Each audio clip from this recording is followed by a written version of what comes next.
was good. How y'all feeling today, man? Look, it's Wednesday. We apologize for the technical difficulties, but those that are trying to catch the show live. But we got them worked out. I'm the host, Kynard. I'm here with the homie, Brittany. What's good, Britt? I'm well. How are you doing today? I'm good. Good.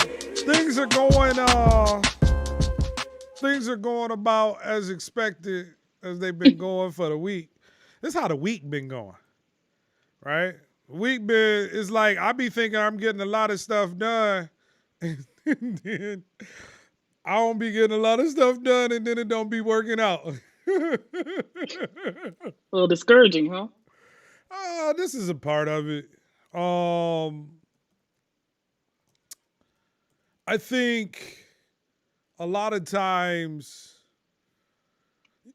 things happen. Stuff happens. Shit happens. You know? We almost canceled. We rebooted the computer a couple times. Britt was like, I can go without the video. See, look, here we go. Brittany already, she adjusting, throwing it around, trying to get her video right. We couldn't get Skype to work right away. But we here. How's Wednesday been? Wednesday been Wednesdaying, you know? Standard Wednesday shit. Middle of the week? Officially. Acting like the middle of the week, but, you know. It is acting like the middle of the week. It's good. Come tomorrow, you know, it'll turn it up again. So do we turn up for the weekends, though? Is that still happening in the middle of the pandemic? Oh, wait. I didn't literally mean, like, woohoo, party time turn up. I just meant, like, an upward swing. I got you. California is open again, though. Gavin is fed up. Mm-hmm. Cali is open? Apparently, in a way. Gavin Newsom said, listen, that's the governor for, in case y'all don't know. Okay, the governor was like, we got to do it. He was like, basically, I feel like my dude threw his hands up like, shit, I don't know. I don't know what to tell y'all. I can't figure it out. They on my neck. This unemployment is crazy. These restaurants is pissed. So y'all go ahead and do what you want. I'm tired. That's what I feel like Gavin said. Sometimes it's like that. Some stuff is going to be like borderline open again. So we'll see how it goes. We got the vaccine out there, and people are ready to get out of their house. I mean, I would tell you here in Texas, I've been out among the people, and they out here. You know, they doing. Texas been open. Yeah, Texas is. Lightweight Texas is a little like Atlanta. If you asking me, I didn't see it. Light, heavyweight. Yeah, Texas going hard in the paint. They living their best life. I'm out here dodging COVID. You know, like. I was about to say something out of line. Like, look, for real though, I'm trying to dodge it though, because it's out here. People are out here doing what they feel they must. I'm just trying to get to the money. But it's been a lot of shenanigans, you know. Everything's getting to the money with Kynard. Yeah, no, I gotta get to the money. Look, they not paying no bills. They was just talking about the next check and you know, changing the limits of what people can get when they get a check, which, I mean, if it happens, cool, but I can't wait for the government to reparate, you know? Listen, ain't been stimulated yet. Yeah, you know what I'm saying? I can't wait for them to stimulate my plate. I got my finger in the icing. I want to taste the cake, so I got to go get this money, you know? You talking like slick pimp shit that I don't really understand. Look. Sometimes you got to dodge COVID. That's what I'm out here trying to do. All that being said, look, we happy to have y'all here with us today. If you're tuning in, we appreciate y'all, you know, checking in on us. We got a little late start due to some technical difficulties, but that's a part of life. All that being said, today, you know, I was talking to an artist about how they felt about what other people thought about what they was trying to do. And I started to think, like, while they was asking me the question, should we care what other people think And at first, my initial reaction was like, fuck that. Nah, I'm going to do what I want to do. But I also realized I'm also at a different stage of life. And it took me a while to get to a point where it wasn't that I didn't care what people thought. I just didn't care what people thought that didn't understand or know what it was that I was trying to do. I didn't, like if you couldn't really relate or you didn't provide any experience or show me that you had any knowledge about what it was I was trying to do, then I disregarded what you may have felt because I didn't respect it. It's like going to college or going to get some education. You're not going to ask, the political science teacher their opinion on computer science and how to write code because that's not his specialty. The political science dude came and told you, I don't really think that you should be, programming because you're not a good programmer and he ain't got no experience in programming. Why would I listen to you? Unless I just respected your opinion or if I had a relationship with you and I felt that you had my best interests at heart. If you were looking at me and you were saying, Kynard, over the course of time, me and you, we've been homies. You asking for my opinion on this, or I see something, let me give you some constructive criticism about something that it is that you're doing. Nah, then I never really did care. And even then, in some instances, when a person is a respected authority on something and they tell you, nah, you shouldn't be doing this. This wasn't meant for you. I would have to tell you at some point you have to make a determination if you believe in what they're telling you or you believe in what it is that you're pursuing. Case in point, I just came across a story this week about Kevin Hart. There was a club owner that actually told Kevin Hart, like, comedy is not for you. Imagine that. Kevin Hart is now worth $220 million. So imagine if he cared enough about what that person said that it took him off of his path. To make matters worse, when I was speaking to this artist, they said it was family. Family told him like, yo, you're not that good. I don't see how this is going to work. I can't see the vision that you have for yourself as an artist when you got bills to pay. Now, I would tell you if a family member told you that and you had a relationship with that family member, they may think that they're acting in your best interest. They could be also telling the truth that you suck, that you whack. But the other side to that coin is maybe that's what you need to hear right now to push yourself to get better. Somebody say, oh, well, I'm dope, but ain't nobody paying attention to me. It can only be two answers to that. Either you're not good enough or you haven't figured out how to get the attention on you so other people can make a determination of whether or not you're good at what you do. And that's not just music. That's anything in life. You could be a manager at a job and you trying to move up that corporate ladder to the next level and become a regional director. But somebody at this company, the way the politics is laid out, they don't believe in you. So the only thing you can do is make sure you've sharpened the tools in your tool shed and then go look for another job.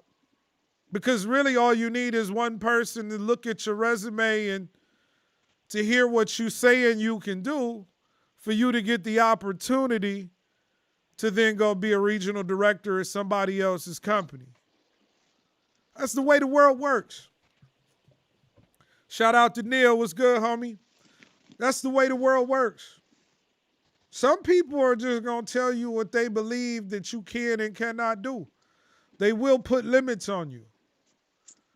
It just is upon you to decide whether or not you should care about what it is that they're saying. Now, initially, I'm not going to lie. As a young man, as a kid, as a child, it is a responsibility to listen to a mother or a father, especially if they care enough about you to try and steer you right.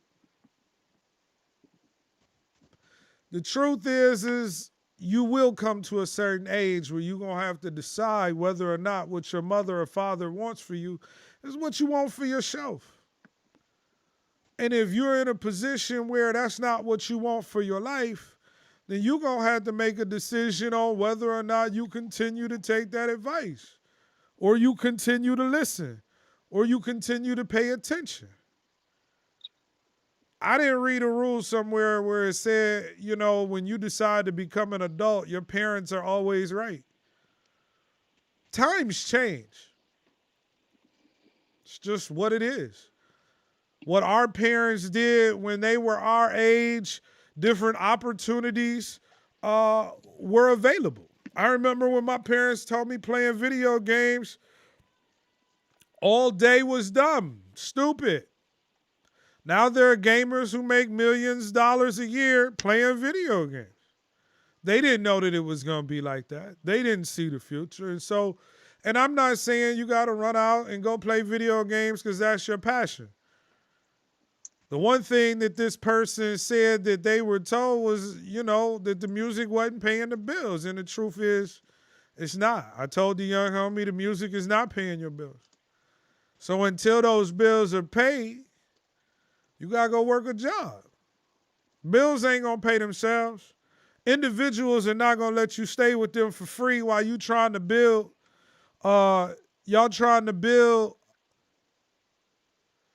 you know, your music up. Like if it's not going, you got to find a way to do both at the same time. If you want it bad enough. So I contend you should not care what other people think if you are committed to your goal and you're willing to do what it takes to get there, win or lose.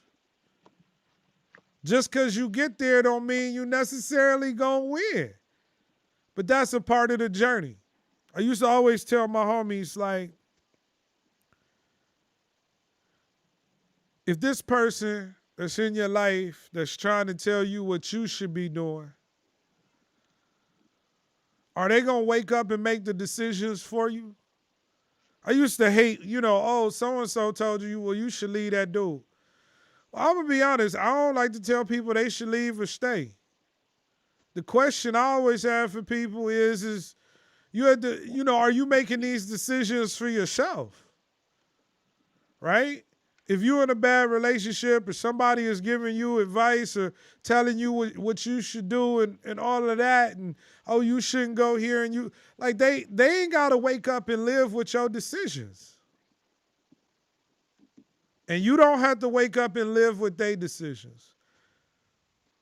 What you shit, you know what I mean, what you eat don't make me shit. You know what I'm saying? It's one of those sayings where you really have to live your life. Find a good group of people that are around you that you can trust, that are going to be honest with you. But even then, I would keep that circle small. I think right now I may have a circle of 5 people, probably less than that, 4 people where I'm like, yo, here's the situation. What do you think?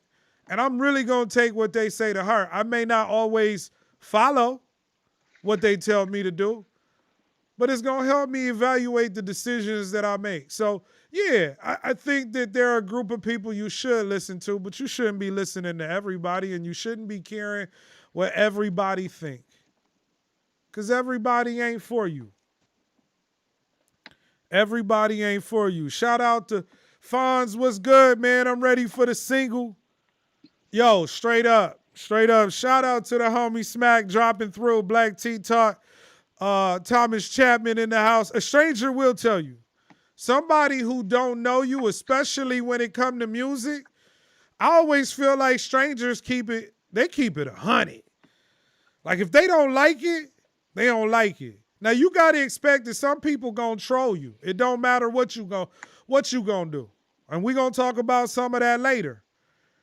But you gotta understand and know when somebody is trying to troll you versus when they offering up constructive criticism. I posted my track out there, and one dude basically told me, he was like, oh yeah, his rhyme scheme is cool, but he ain't say nothing. He was like, the track was mad generic. It was respect. You know what I'm saying? I heard him. I know what he was saying. Lightweight to a degree, I kind of agreed. His assessment was kind of spot on. I wasn't saying shit. I was really kind of rhyming and just putting some dope rhymes together. But then I jumped in the comments and said, but if you want to hear something with purpose, I got some of that too. You know, he was like, respect. He was like, you ain't get all mad and frustrated. You like, and that's, to me, that's what that interaction is about. I'm going to bring Britt in. I've been talking for a little bit. Y'all know how I do. Britt, talk to me. Should we be listening to everybody? Should we listen to anybody? Yes. So we should listen to somebody, but not everybody. Correct. And that's who you listening to? I'm listening to people whose opinions matter to me. I'm listening to people who have experience, and I'm listening to people who have my best interests at heart. That's it. That's it. I mean, I think that's all you need. Yeah. I don't think there's much more to it. I mean, as far as, you know, strangers will tell you. That's for sure. Strangers definitely gonna tell you, but you gotta. They don't have nothing to lose. They don't have nothing to lose either. So if you, strangers and children, first of all, facts. Listen, children. But do you listen to strangers? No, you can take an opinion from a stranger though, but that doesn't mean you have to listen. Right. I feel like people who are invested in you as a person are more likely to give you biased answers, and those aren't always the ones that you need. Sometimes, right? And there's some people that you can go to that you know for sure are not gonna play you this way or that way. But also, I feel like sometimes we feel like if you don't always get the answers that you desire, I'm not looking at you, but I'm looking at you. That oftentimes I think, in general, we think that things come from a malicious place. Sometimes when you get a disagreement, perhaps. Yeah. But I think sometimes we forget that people's opinions and their viewpoints are only, like, the ceilings that they have are only as far as they can see. You know what I mean? So even if you ask me something, I might not be able to see from your viewpoint because my ceiling is at a different place than yours and I cannot understand. Right. So those are things that we need to keep in mind. And, you know, people's opinions and what they tell you is based on their own life experiences. So if I have no knowledge of what you're talking, not real knowledge or what you're talking about, or I just can't see it because I don't understand it, then my opinion sometimes is not valid to you. Right. I just don't have it in me to get to the capacity in which you're seeing things. And that's okay. So sometimes when that happens, you just have to be mindful of who you're talking to and what they have a value to give to the conversation. But you don't need to listen to everybody. But I feel like a lot of times people have valuable opinions, but that doesn't mean you have to listen to them. Yeah. So for instance, I'm gonna give y'all this real quick. And tell me, Smack, I didn't see the Salt and Pepper movie. Have you seen the Salt and Pepper movie, Brittany? I haven't seen it. You know the answer to that. Yeah. So look, I'm gonna give y'all this real quick. What's mad crazy is my homie. I'm about to start a membership site for what I'm doing, podcast and music. My homie told me, why don't you just start a Patreon? I'm like, nah, I'm gonna go ahead and build a membership site myself. Now, you want to know who the homie was? The homie was Britt. Yeah, like, why you being funny? Like, I'm here. You don't have to talk about me like I ain't here. The homie was Britt, right? Now, right. I heard what she was saying, but I wanted to build my own. Now, building my own has proven to be way more difficult than to go and get the Patreon jumped on. I start Patreon tomorrow, I'll throw some stuff up there, and it's cool. But in retrospect, I probably should have started off there. But This is me sipping tea. If y'all haven't noticed, That's funny. Hey, matter of fact, why don't you call in, Smack? Why don't you call in 464-7246?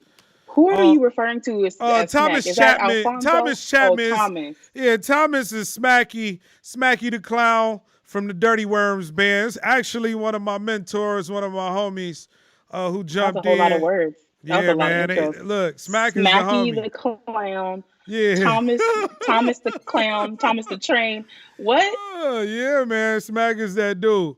But that being said, I truly believe that, had I listened, my path would have been easier, even though I still think I'm gonna get where I'm going with the membership site. To get it jumped off and started early, I should have just went on here and did the Patreon. I didn't pay attention. I learned a hard lesson. You understand what I'm saying? The other side is now when Brittany speaks, I have to listen that much more intently. You know? Wow. He said he wasn't giving a damn before, really. I mean, I heard her. But then I heard it from another couple people, and they told me too. They was like, "Yo, son, you out of pocket. You doing mad extra. I don't know how that's." Matter of fact, said he didn't understand it quite yet. He didn't get the vision as well on the membership site. I had it confirmed by 3 people, which then said, "Okay, I'm gonna get it built, but I'm gonna wait until it's time for it." Let me get Fawn Soul in here. Fawn said Clubhouse is a good resource to showcase and get opinions from strangers. It can get real. Well, the thing with Clubhouse, for those that aren't on it, interesting. For me, I always feel like Clubhouse is a whole bunch of sellers, and then it can be some trolling in there. For me, I don't think that that's a demographic of people that I'm really trying to share music with. Maybe my podcast and our dialogue, but Clubhouse is not. Why not the music? What differentiates your demographic based on what you're doing? Is my question. So for me, the music, I'm looking for people who are looking for new music, who look for the music that I have, that I put. I think that there are easier ways to go about that. I want to find fans. I'm not looking for influencers.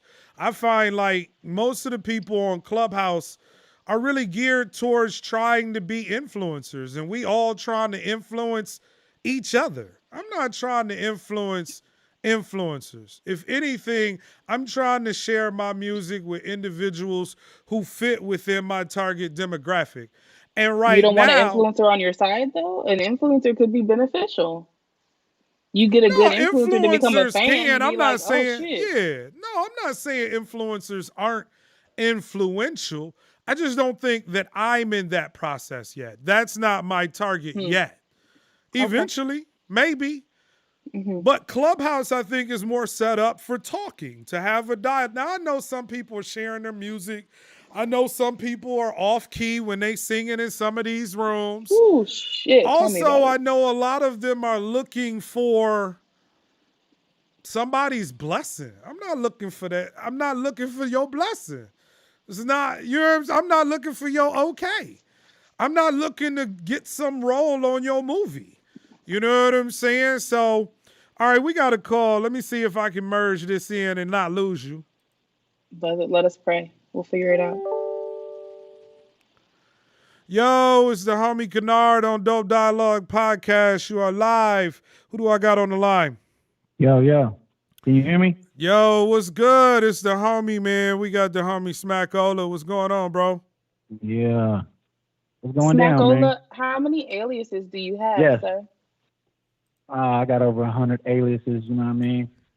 Wow. Been out here many moons in the game, many lifetimes. What do I call you, Senor Smack? What do I call you? What is your name, too? Oh, you just call me Smack. Everybody calls me Smack. Okay, Smack. Got it. Mm-hmm. How are you, Smack? I'm doing good. Just checking y'all out. I like what I'm seeing. I've been wanting to chop it up with y'all, so I had time today, and I saw the homie Kynard, what he was talking about, and I wanted to jump in and give us your input, Senor Smack. A stranger will let you know. Word. You know what I'm saying? Also, I chimed in about, did y'all see the Salt and Pepper movie? The reason I say that is because of what Kynard was talking about. Like, there's a part, which is interesting. about the Salt and Pepper story that I didn't really know myself was a story that kind of goes with a lot of musicians, and I want to see if y'all notice this. A lot of the successful people in the music game that become rappers really aren't rappers. They actually had no talent. Ooh. Don't you find that interesting? I find that very interesting. Like Salt and Pepper were not rappers at all. They didn't even know how to rap. They didn't know anything. Herbie Lovebug is the one that wrote it and the said, hey, songs. we're going to do an Ashford and Simpson. Yeah, we're going to do this thing, and I'm going to write it, and you say it like this. So it's not even really about even the talent level per se. It's more about your hustle and your get up and grind and go, because they still had to do the work and get it done, but they didn't have the talent. So I know a lot of talented dudes that are super talented, rapidy rap their ass off, but can't wrap their mind around what you're saying. Like they can't get it together enough to make it move. But they're talented. So in the Salt and Pepper movie, it was interesting to see how they had to be taught even how to rap. Yeah. You know what I'm saying? But they understood it to the point of, okay, well, let's get this and going and get it moving. But I wanted you to check it out as far as just like the game that was in, the things they had to go through. Like I always thought Salt and Pepper was putting out albums, but they were actually putting out singles. Yeah.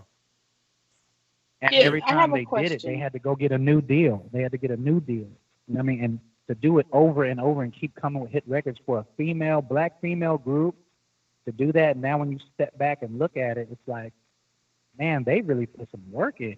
Like imagine you going for every single you had to go back again and do a new deal. Like, Yeah, damn. that's a lot of pressure. You know what I mean?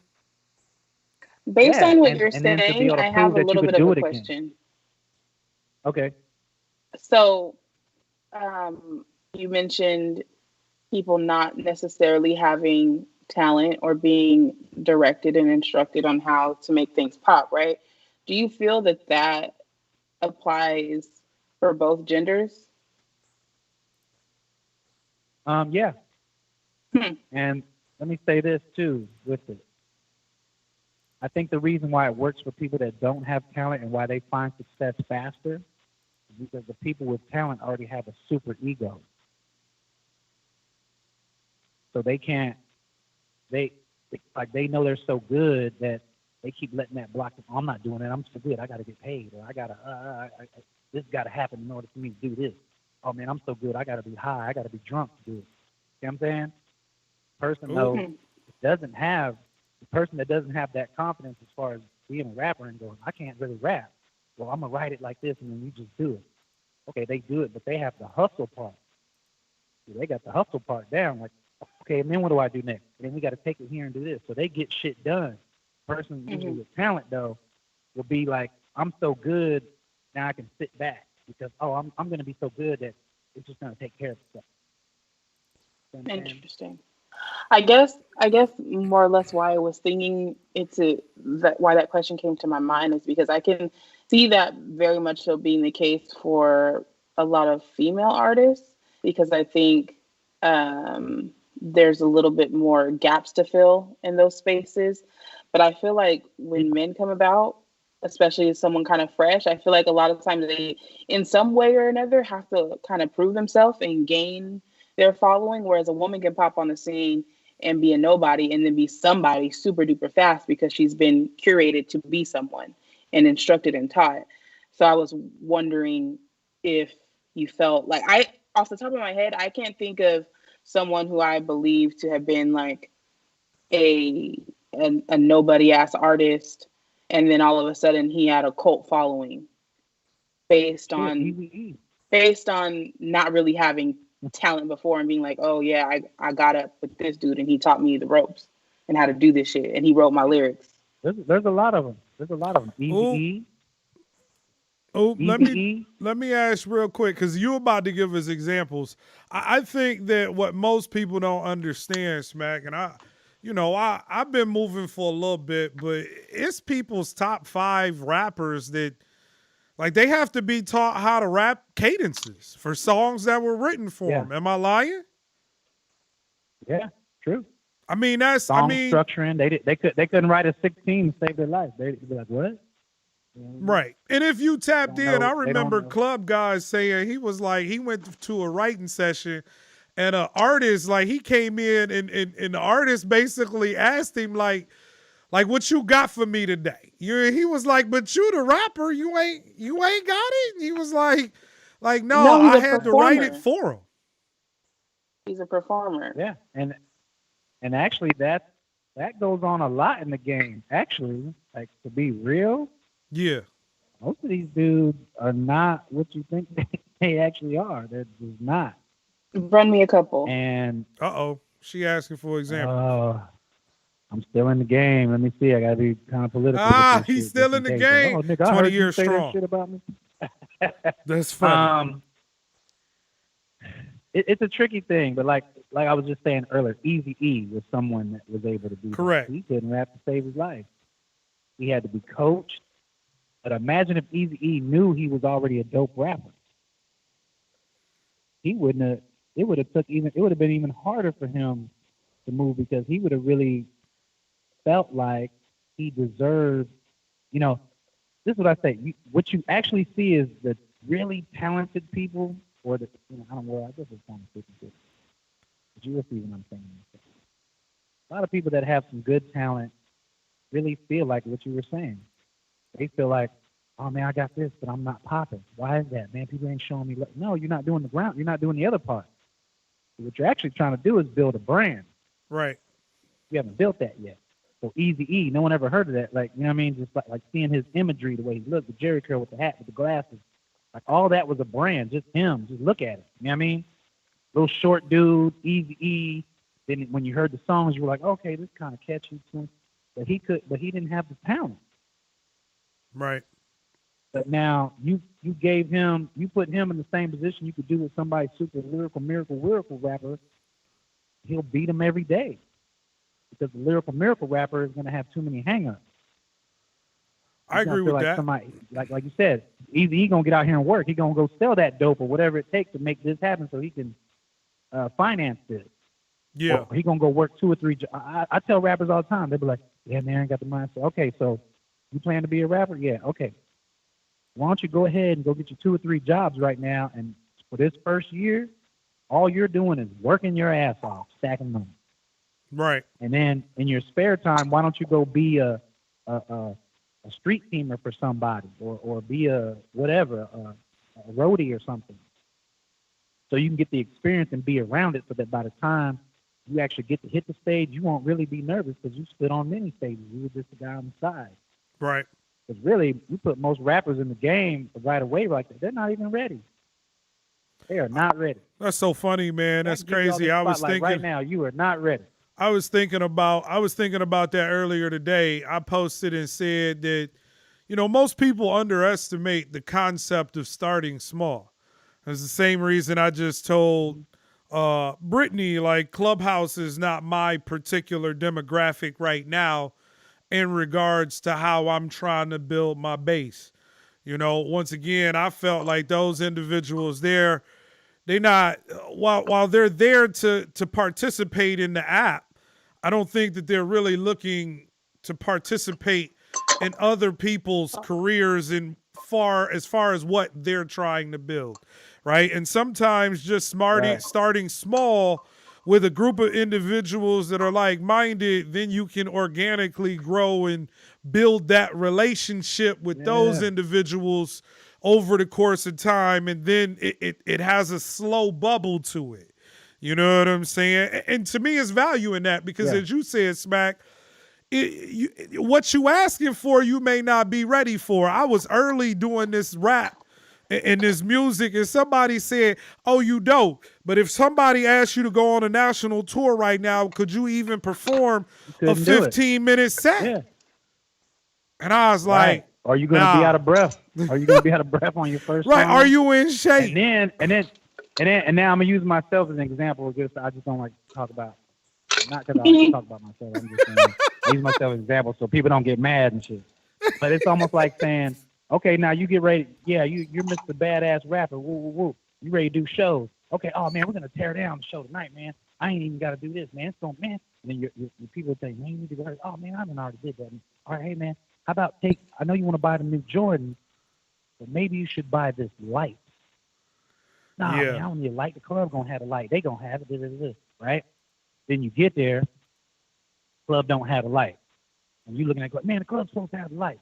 They supposed to have your light, your microphone, your rug on stage, your backdrop, whatever. Now you're Mr. Badass, and then all of a sudden, here comes the next act, and you're like, what is all this shit they're wheeling out on stage? Right.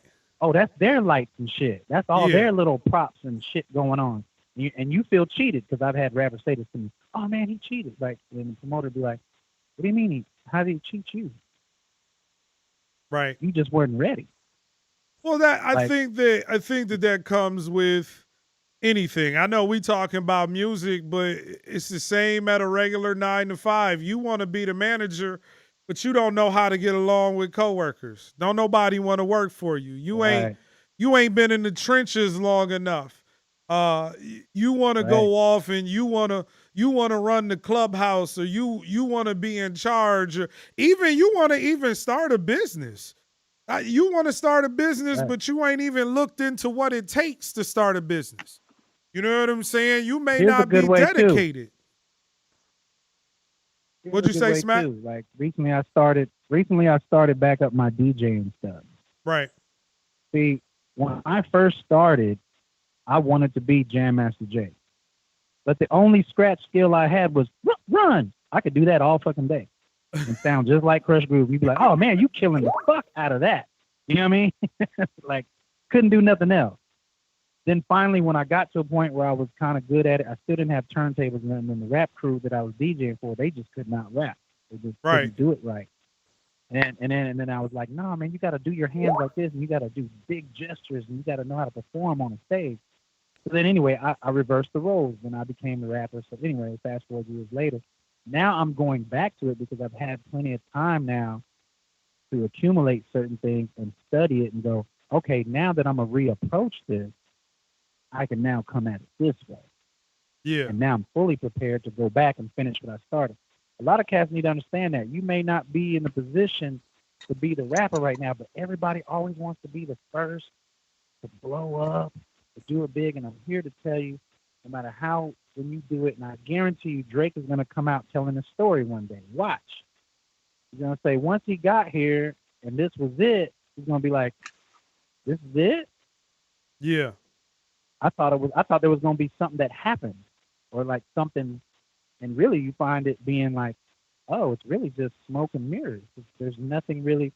Now those artists also turn back around and they look at those smaller venues that they overlook because I'm doing arenas now. Like that's kind of, and actually when you do an arena style, you're more detached from it than anything.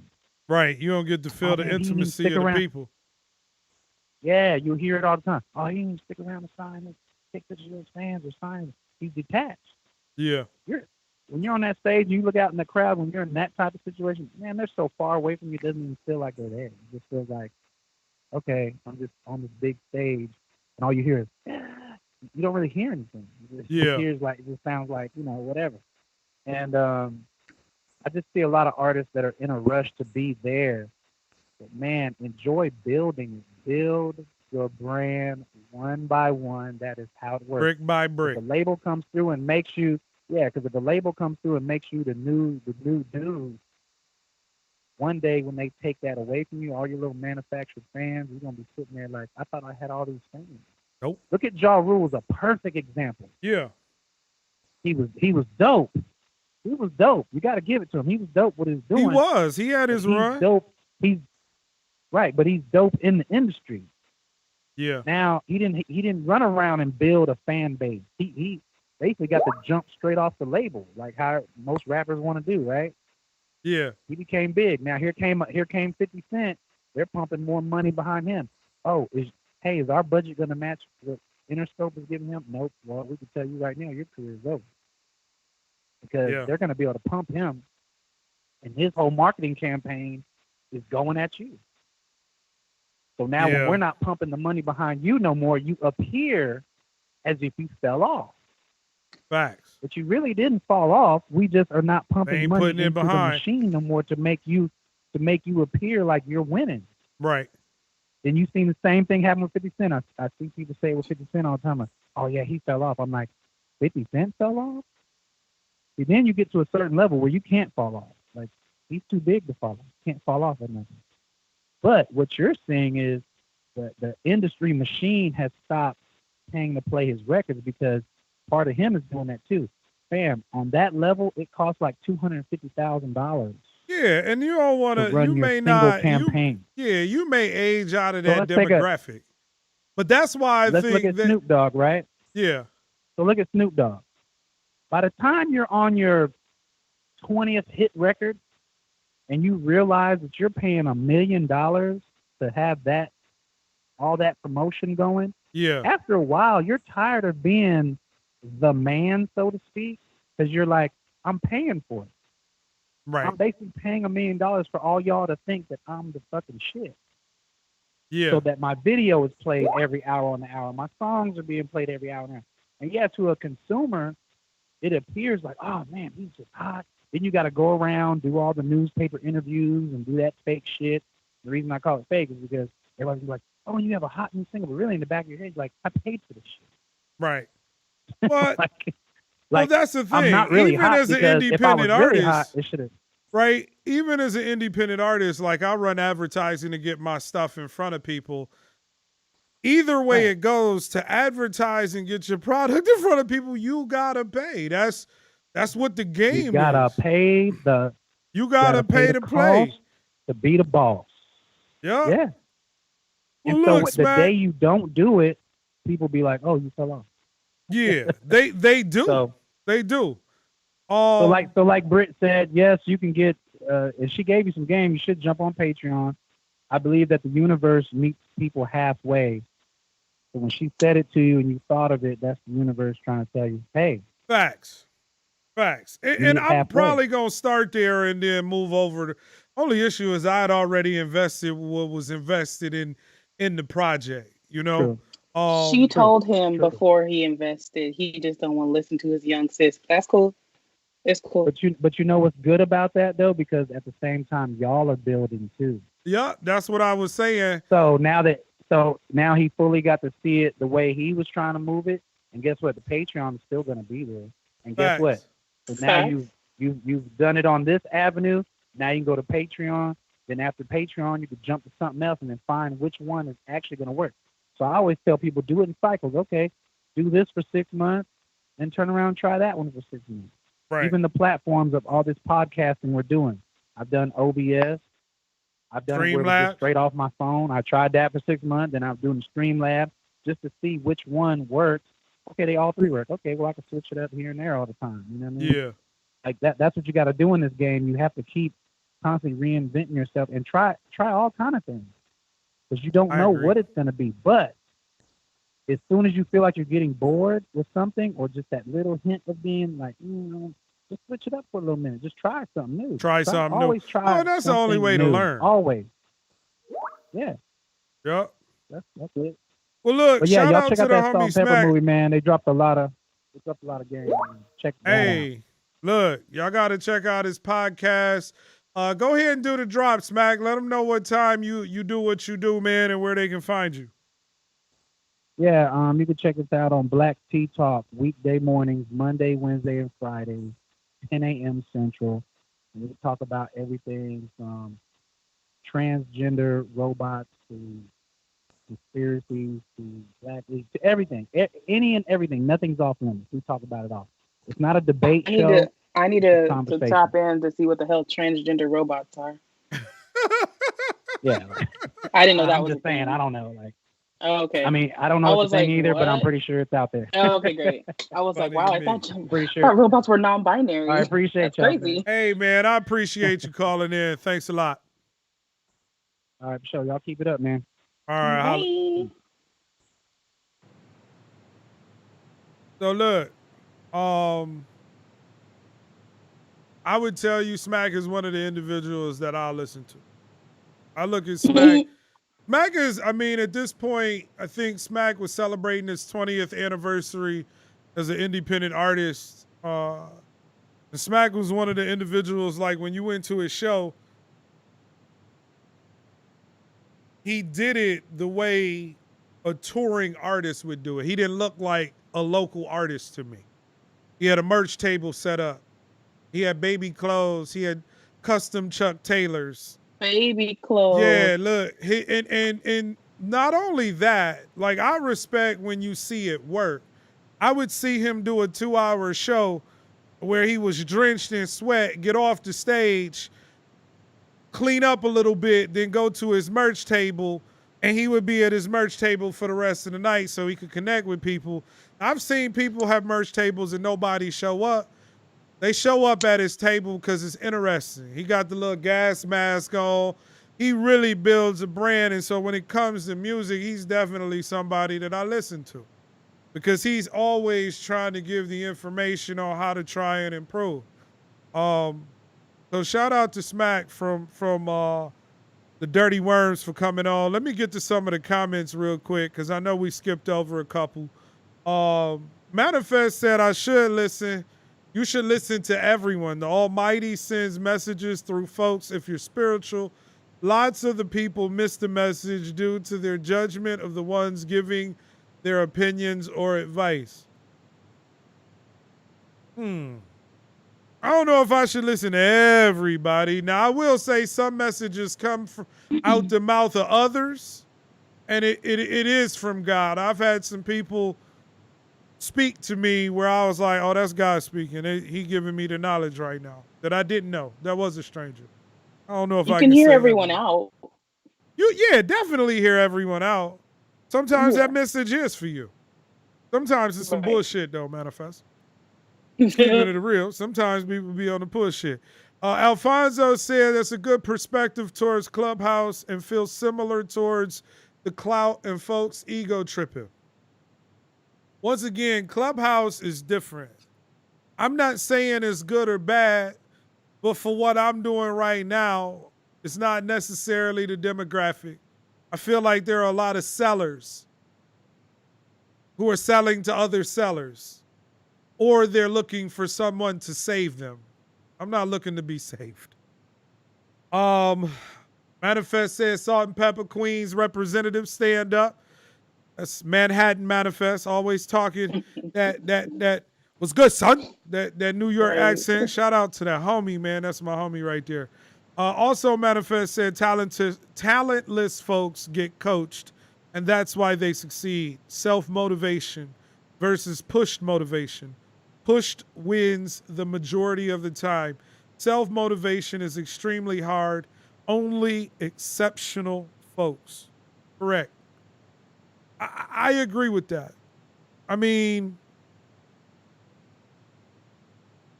they always say in the NFL or the NBA, they would take somebody who hustles way harder than the dude who has talent but doesn't really apply itself.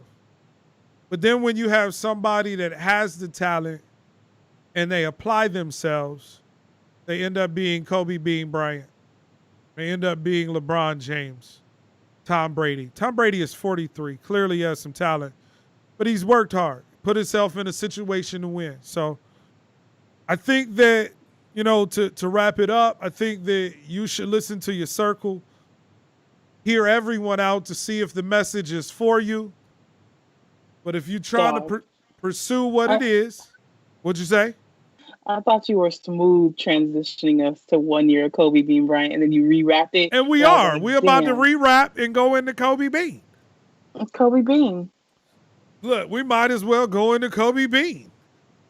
That being said, do what you got to do. Get off my nerve. Listen to who you must. Yo. And keep it pushing. Yo, it's the Dope Dialogue Podcast. It's the homie Kynard. Homie Brittany King. We in the house on a Wednesday. Hope y'all having a good time. Look, it's 1 year anniversary, Kobe Bryant. You in Cali, what was the mood in Cali?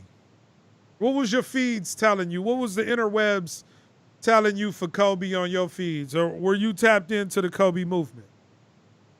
I don't think it was anything outside of what everyone else seems, particularly just because I'm in LA adjacent. Right. But I think the overlying idea was like, shit still don't feel right. I think that's what I got from most people. Just like, it still doesn't feel like real life, even a whole year later. It feels like it was yesterday for me. Really? Just because COVID has been going, I feel like we woke up yesterday and we heard that Kobe passed. It's hard to feel like it's a year. It doesn't feel like a year to me. I legit, like yesterday when I woke up, I was like, dang, it has been a year. Because you got to think, I don't even think we really had enough time to process because we went straight into COVID. Right? We went Kobe Bean, and then at the end of February, middle of February, Wuhan, China virus. Yeah, I think once we got past, well, I don't know how everyone's 45. processing time is Yeah.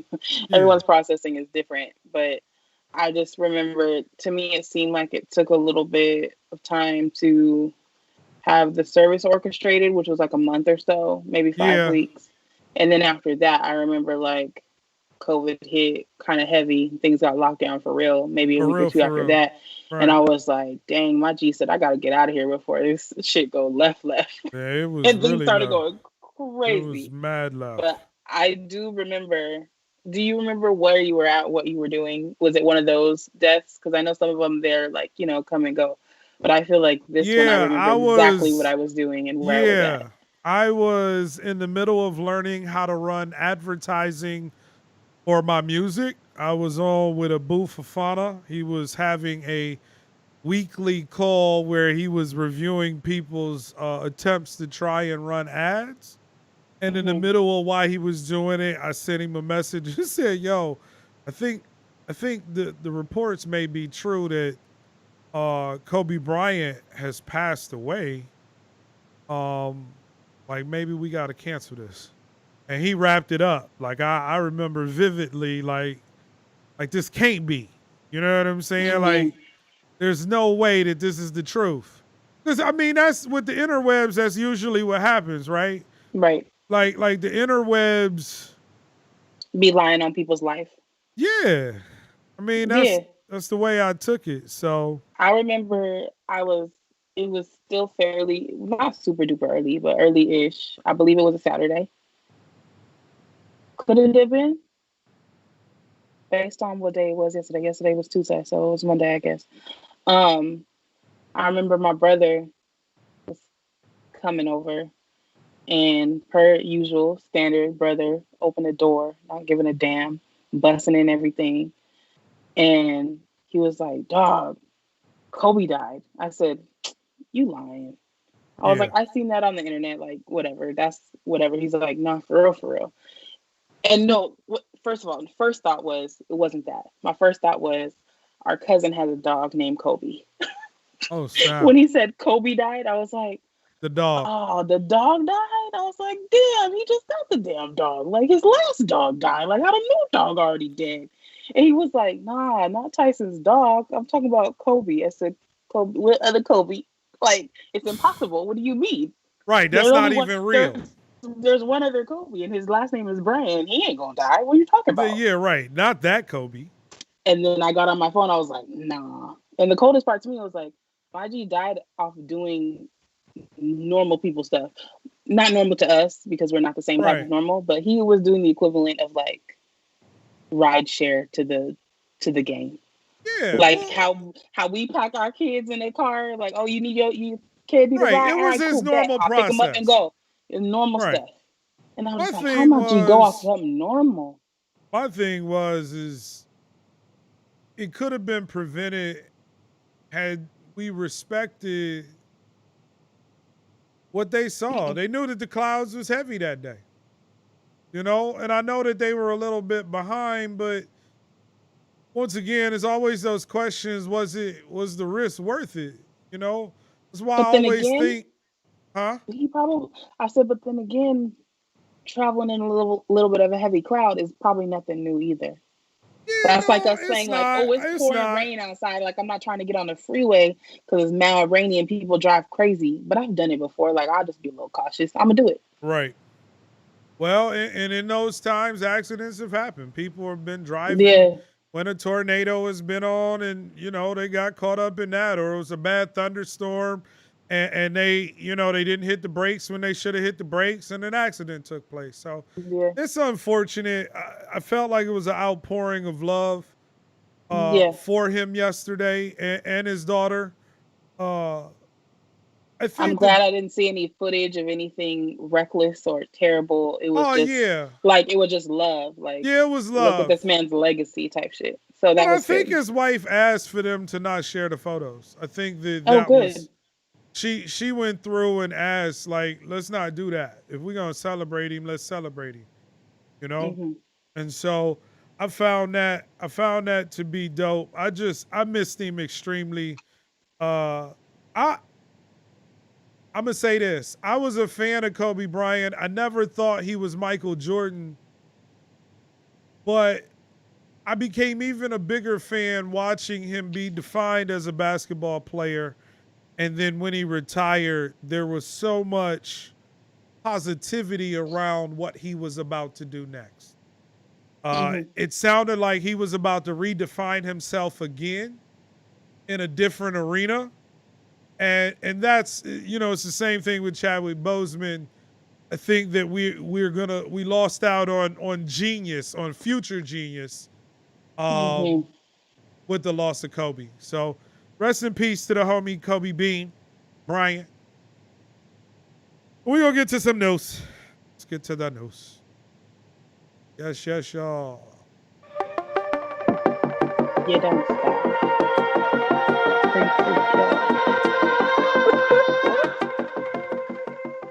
Yo, yo, yo, yo, yo.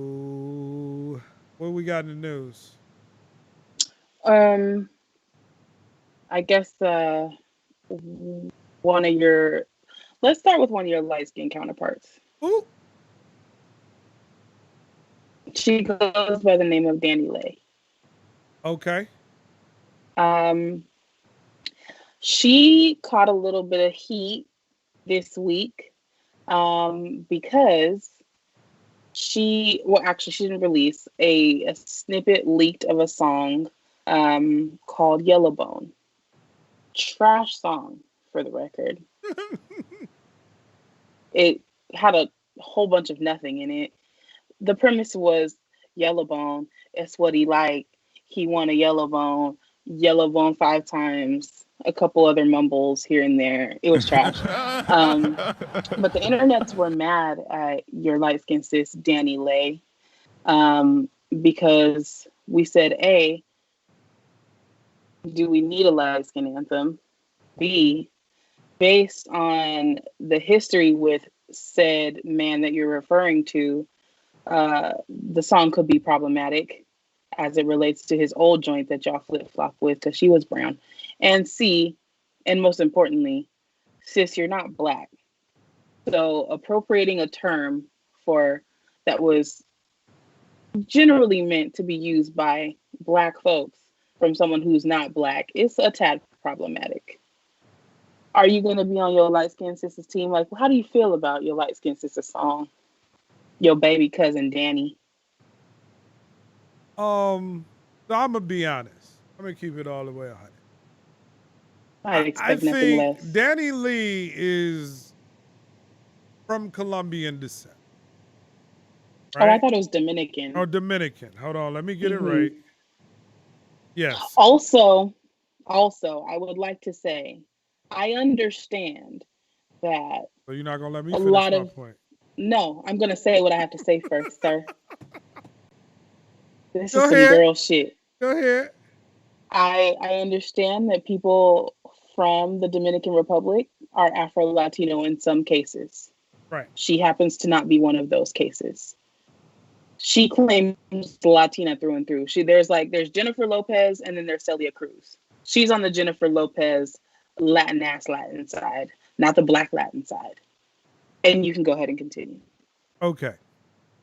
So she is of Dominican ethnicity.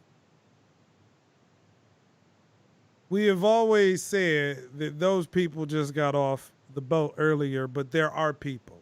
They're from the African descent. Now, whether or not she should be able to use Yellowbone, it doesn't bother me. When I look at her, I feel like she maybe identifies as a black woman. Maybe, I don't know.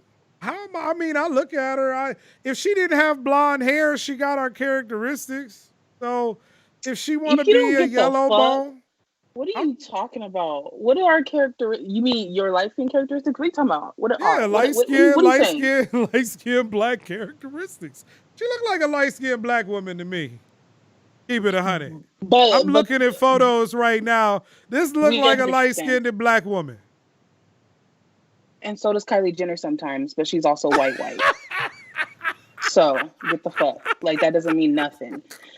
The stats based on her ancestry DNA that she put out on her own accord a few months ago did not designate strong African roots. I just want to put that out there.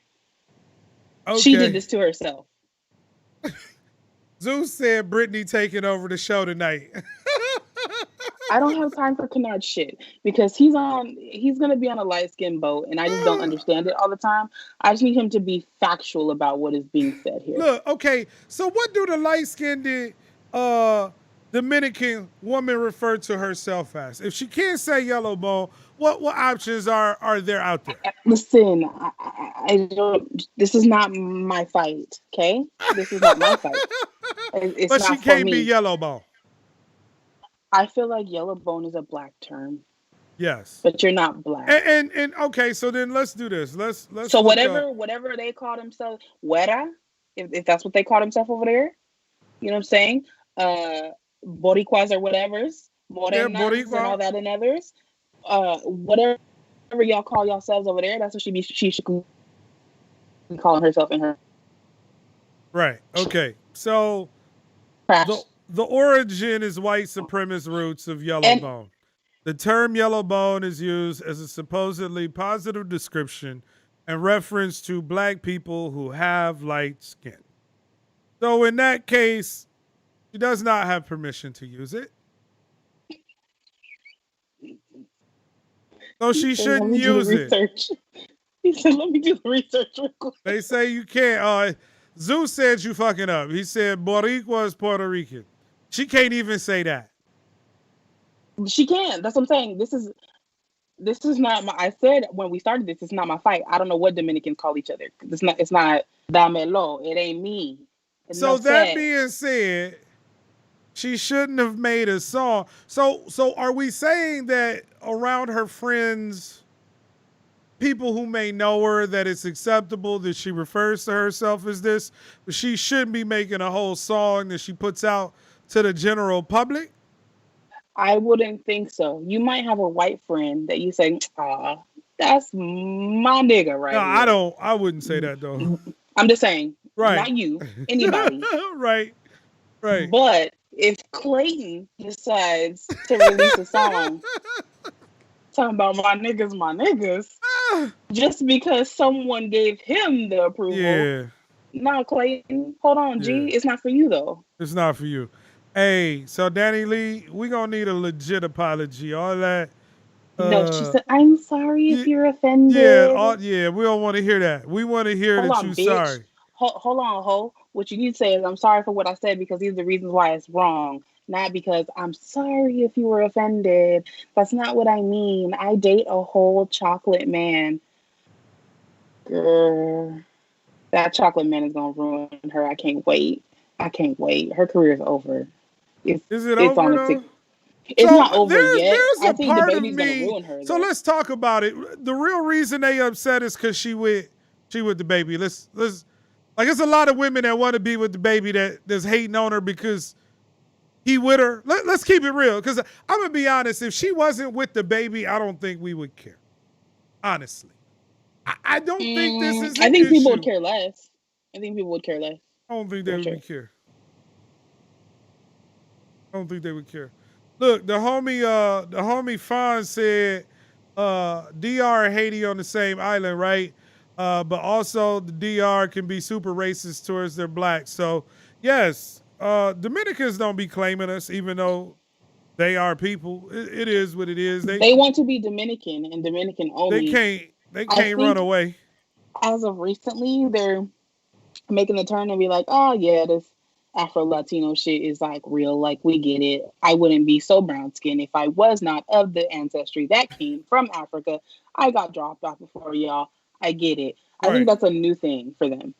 But I think just like here in these good old United States, the closer you are to white in lots of places, the better you are. Whether it's the United States and Black Americans, whether it's Asia and all those countries over there where they try to keep their bodies as pristine and porcelain as they can because that equates to richness. Why people think white is right. I've never felt like that. And as a light skin, I know that my dark brethren have said that I've had privileges, and that's probably true, but because history, what do you mean you don't know? I feel black. I feel like I'm treated black. When I go into these interviews and I be asking for all the money because I'm dope, they be treating me like I'm black. So I don't, you know what I'm saying? I don't never when you get pulled caught over up by the cops, you're black. You're black to be black when that happens. So I get it.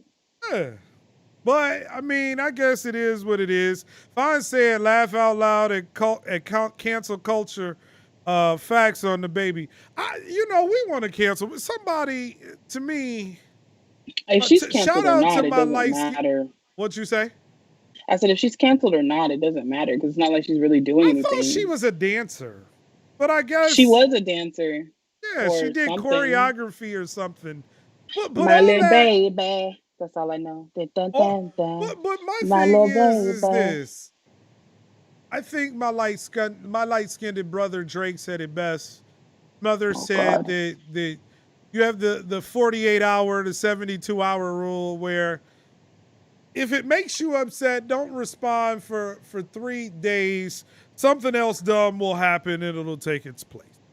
And that's probably what she should have did. She probably shouldn't have apologized. Give it a couple days, Dani Leigh. There'll be somebody out there more idiotic than what you just did. By the way, I was not a fan of the song, but I was probably not the demographic, even though I am of light skin. What we got next in the world of news? Speaking of other problematic musical people, I remember you were telling me something about your boy Tremaine. He is part of my delegation. That is brown skin. So if you would like to take an opportunity to give us a rundown of my brown skin brother Tremaine, aka Trey Songz. I don't know what's going on. I heard bits and parts of the story where I saw some video of Trey Songz choking a cop. And I was like, this is odd. Like, why is Tremaine choking cops? And then why is he still alive? Because usually if you choke out a cop and you black, you die. Look, we got some video. Let's go to the video and see what's going on. It's courtesy of TMZ. Yes, TMZ. What does TMZ even stand for? Who knows? Okay, great. Thank you so much. All right, so that's the arrow on the little black people right here. Security is called. Oh, there's some security. Do you think Trey Songz was white boy wasted? Possibly. Third time. Maybe he was blazing up weed at the game and his kids there. They look social distanced. Kansas City officer has arrived. This is a good angle. They talking. Listen. I want to skip because this is 3 minutes long, but I don't want to miss the punch. I'm a little bit behind you, so I'm watching it. But you're giving me the preface so I know what to anticipate before it gets there. All right, they still talking. It's a lot of conversation happening. Not a cop jumped down. Oh, he threw a punch at him. Oh, it's on it, Poppy. Oh, it looked like Trey Songz tried to get away. I'm going to rewind it. Okay, let's go. I think we got Trey Songz is right here. Somebody who is, this is probably Trey. It was a push. Oh, he took him down. He don't want that work. Maybe this is Trey Songz right here. Oh, they trying to pull the cop off. Y'all can't probably see that because we on the wrong side of the screen. Some of that. It's a whole lot of.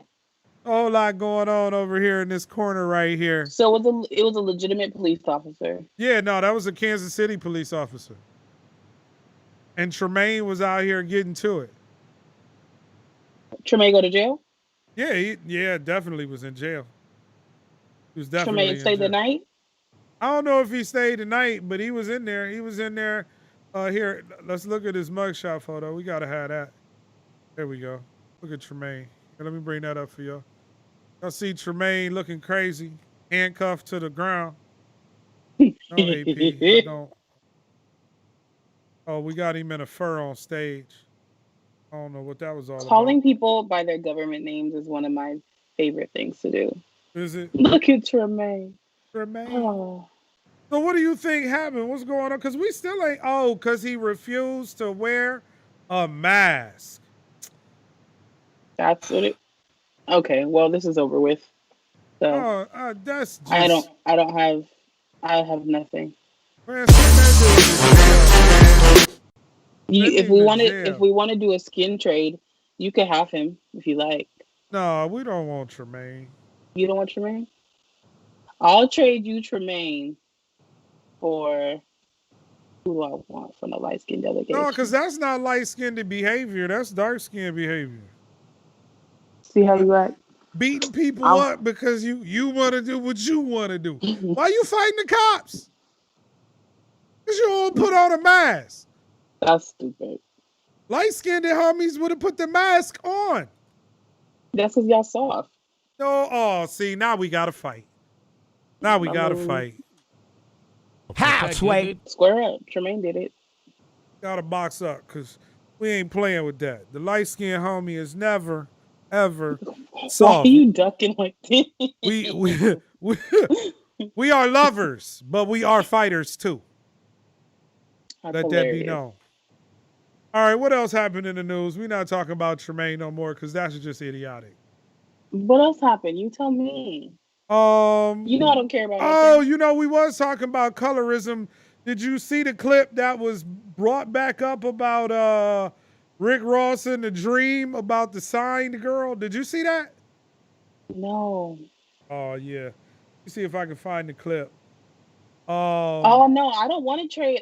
I'll keep Tremaine. Y'all can have Dani. I think just Brittany, I think, was the girl. And she went to sing. Hold on one second. Let me see. Okay. I got it. That's a good trade. Hold on. We should do that one day. We should do the light skin, dark skin trade. Yeah. Right. That's gonna be some shit. We shouldn't do that. It's very problematic. Now this shit was terrible. This girl was terrible. I'm not gonna say she was terrible, but she just didn't sound good. But she was light skinned. What's going on? Your future bright, shorty. Your future bright. Never mind the fact that Rick Ross is getting I knew the song Boss Vibes that I did was going to get Ross's attention because I went to his past and I redid something and I put my own little twist to it and he liked it. My whole goal of this whole competition is to be the first lady of MMG. That's what I want. I can look this good and I can get a lot of attention, but I use my valedictorian mind skills for her neck. I don't know what's going on. I make sure I take care of my business. Me and another person had the same beat. I'm really curious who has the other beats. That's why she put that choker on. That's what it was. That was a choker. Did she put a choker on? So y'all be able to hear the difference in R&B and hip hop. Shots fired. Shots fired. I don't know. Kaya and I, we had the same. You better deliver, Kaya. Hold on, here come the other girl. It's the darker girl. She killed this joint.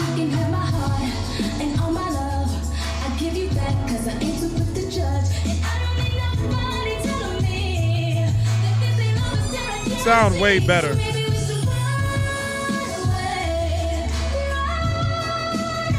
She went up and got that extra note. Yo.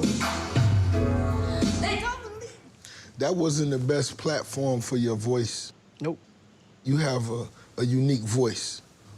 Look at And Terry's. Britt Terry's just sitting there, did unbothered. sound better than yours. That's the dream. I don't know why. They like mine's best, so it is what it is. Every time you present your music, you better be a superstar. My song is original. I wrote it myself. Brittany used the same exact. That was hard to take. I'm done. I'm done. I love the people in the comments because they be killing me with the funnies, man. Zeus said that's high on that stuff behavior. Fawn said trade for Dani Leigh. We need her on the. That's funny. Manifest just laughed. Zeus said Ricky Rose trying to fuck. That's it. And that's really what they was saying was I mean, just Brittany didn't sound as good. Now, the real question we have to ask ourselves is, you know, are we going to listen to Rick Ross and what the Dream said about these two artists? Because my ear said something different. Now, all that being said, I don't know if it was motivated by colorism, because that's what the people were saying. Oh, well, they like the light-skinned chick because she was dressed more provocatively, and she had lighter skin. The dark-skinned chick was dressed a little differently, and her skin was dark. Now, I thought the second girl sounded better. I liked her version better, but music is subjective. You think it was some colorism playing part in that? I would love to give a very, very authentic answer. However, because I couldn't hear the audio, I don't know what the hell is going on. All I can do is base it upon what I've seen. Visually, they were very different, like you said. One was dressed a little bit more conservatively. One was a little bit more provocative. One had a little bit more natural hair. One was ponied out the game. I couldn't hear the sounds, but I seen the reactions were a little bit more enthusiastic to option A than option B. And that's all I got. I'm just going to have to trust you when you say she sounded better. Yeah, you're going to have to reevaluate and do it for yourself. And then let us know. Because that's I mean, honestly, just Brittany missed a couple of notes. It was rough in there. Now, they could have fixed it with auto-tune, but that was a live show. The crazy part is that you know that her name is just Brittany. Well, it says it on option B, you have she Kaya. is nameless. It's Kaya. But I understand, but she's been nameless to you the whole time. That's because the clip actually said just Brittany. I read the description of the video. Don't be trying to throw me in there with the nameless. We throwing buses on niggas in 2021. Alfonso said the last singer wasn't the one for the job. She was overqualified, in my opinion. That's a take. I think she might have been overqualified, and that was what Rick Ross and the Dream were trying to communicate. But they could have also said that. They could have said, yo, we love the vocals, but we envisioned you on a different track. That track is beneath you. But that ain't what Rick said. Rick said the other girls sound better. No, the other girls didn't sound better. I mean, that sounds cute and all to say that someone's overqualified, but that's like applying for a job and just like, you don't want this job because you're just way too good for it. You'll smash this shit. Right. Like, why wouldn't you want the person who's going to smash it? To me, that sounds a little silly. Subjective, Zeus, man. Shut up, Zeus. I ain't trying to start no shit. I'm just here minding my business, pointing out things. That's it. Funny. Zeus said Britt trying to start something tonight. Zeus, she always trying to start something. You want to be started something. You got to be started something. Too hard to get over. Too low to get under. Manifest said, I think if he said she sounded better versus the other one for the era now of non-singing women fit the bill. Exactly. Right. The first one fit the non-singing bill, where she just has a look. I thought the second one, I thought Kaya was beautiful and she sounded awesome. Give her a name, Kynard. Thank you. Look at them learning. I hope I said that right. All right, let's move along to something else that was interesting. I'm just confused. Have you heard of the Proud Boys white supremacist organization?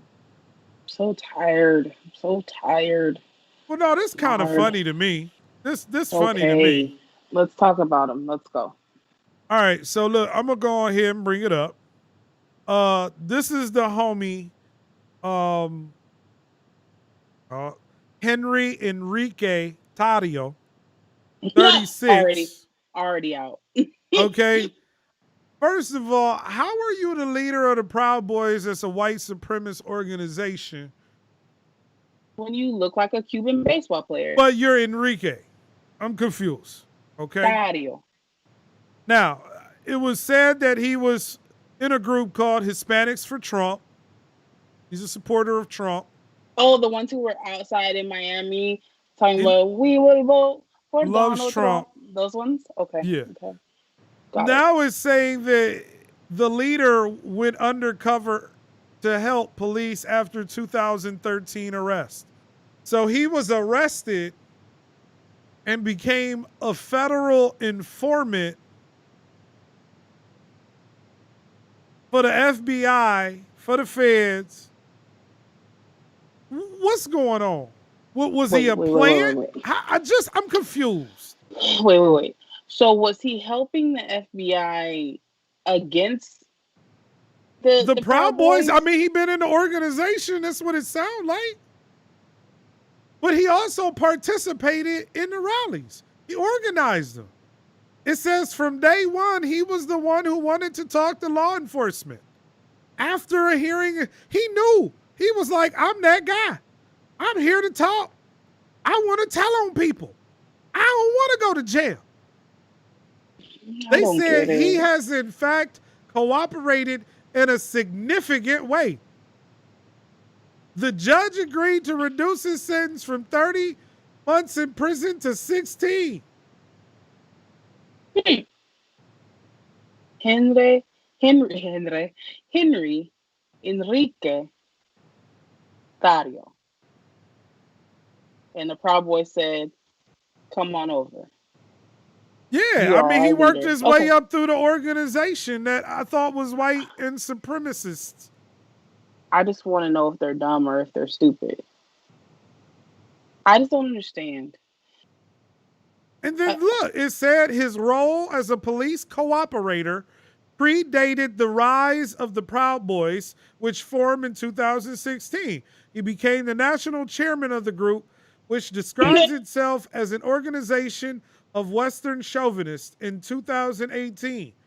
So the question is were they telling him, was he like, yo, guess what? I'm going to be in this group. I want to give y'all some information. I mean, what's going on here, people? Can somebody explain the snitchery that's going on? I don't know too many snitches, so I can't explain it. To me, it just doesn't make sense. I'm just wondering if that was like his plan all along. Like, was he really with the Proud Boy shits? Or was he just, trying to get police clout? I need to understand. That's a long time to be undercover. I love these articles, right? The articles, he was a prolific informer. They went to thesaurus.com on that shit. They called him prolific. They said, hey Siri, what word can we use for great? Look at this dude. Hold on, I gotta bring this up. This dude is he looked like the filthy Mac of the year drinking a White Claw. What is going on? How is this dude in a white supremacist organization? I need to interview some white supremacists to figure out. He was on some Clayton Bigsby shit. What's that? Remember Clayton Bigsby? Straight up Clayton Bigsby. Oh no! I just seen the picture with the cigarette. He looks like Clayton Bigsby. Yo, that looks like Chappelle White Power. That's what that looks like. Jews, homosexuals, Arabs. That looks like him. That's him, man. That was the model. Wow, that's crazy. I'm just confused. I thought this story was funny. That he looked like Chappelle. It's interesting. I was entertained by that. The Proud Boys are just dumb. That's it. Zeus said, "It was like, you want to come on over? Right, dope. Come on. Dope. We love it." He's like, Hispanics for Trump. Zeus said, that's some Tekashi. That's some Tekashi 6ix9ine shit right there. He's White Claw wasted. Straight up. Straight up. What is going Them on? seltzers got to his brain. He didn't know what the fuck was happening. I'm confused. I'm all the way confused. Well, you could be a Proud Boy if you want to. Nah. I'm just saying, if me and you want to be Proud Boys at this point, clearly we could be. Right. If we want to go on over, they're gonna be like, y'all in? Dope. Here's a tiki torch just for you. I don't think I would go over that well in the Proud Boys. That it wouldn't be too proud I got up in there. I'd have to tell him some things. Be an informant. Just hang out. Funny to me. All right, look, that's all we got for the news today. Some entertaining, some crazy. Rip to Kobe Bean, colorism, Rick Ross, all of that. We are going to get to our last segment. Y'all know how we do. We are going to go off the top.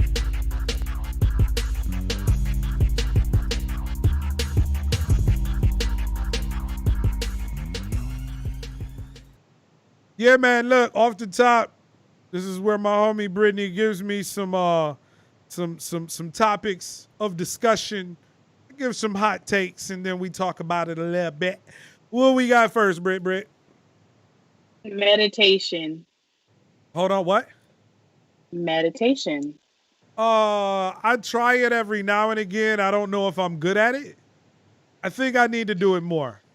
I need to meditate more and be in the presence of the present.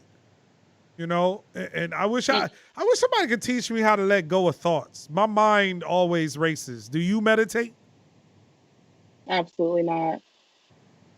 Yeah, I need to figure out how. I don't know if I feel like Manifest would probably have a lot to say about this for some reason. Manifest, do you meditate? We know you out there, homie. I feel like Manifest got his chakras aligned yesterday. I got my tires aligned. That's the Brittany is on the line, y'all. Manifest seems like that guy. I don't know, but that's just how I feel. I could be wrong. Yeah, my friend, she once tried to meditate with me, and also not with me. She wanted me to meditate with her, and she also tried to read my auras. And she didn't give me enough information before it started. And I didn't know what I was supposed to be doing. It made me highly uncomfortable. We were sitting outside on the grass at 11 o'clock at night. Crisscross applesauce, because we don't say Indian style anymore. Because that is racist. Right. Apparently. We were sitting crisscross in the grass at 11 o'clock at night. The grass was damp. I felt like there was ants. I didn't know what was happening. She has sage, and she kept telling me to keep my eyes closed, and I didn't know how long they were supposed to be closed. I was like, bitch, like, what's up? Like, what do I do? Like, what is the process? You didn't give me enough beforehand. Like, I know you were trying to, like, clear the spirits and all that shit, but, like, you need to preface the sister who don't know what the fuck is going on. And I just was like, all right. After like 7-8 minutes, I was like, yo, like, if you ain't seen no colors yet, like, the colors ain't coming. My legs is wet. My leggings is wet. It's time to get in the house. Like, this is too much. So that was my last experience. That's different. I mean, at least you felt in a safe enough space to do it with her. I couldn't have did it. I don't want my chakras red. This just in, news alert, Manifest does meditate. Okay. He said I knew it. That's Britt life, yo. I do meditate, but you can't control thoughts. Thoughts are a part of natural process. Just need that discipline to sit still and do nothing. I've tried it a couple times in the morning. I only feel like I can do it between the hours of 5 or 6. After 6 o'clock, life is jumping. I can't. And if I don't wake up at 5 in the morning, I'm on go already. And my night doesn't slow down until I legit put my head on the pillow. But the truth is I probably need to make more time according to Manifest. We need to get it right. Fawn said try calm.com or Headspace. Also YouTube videos for assisted.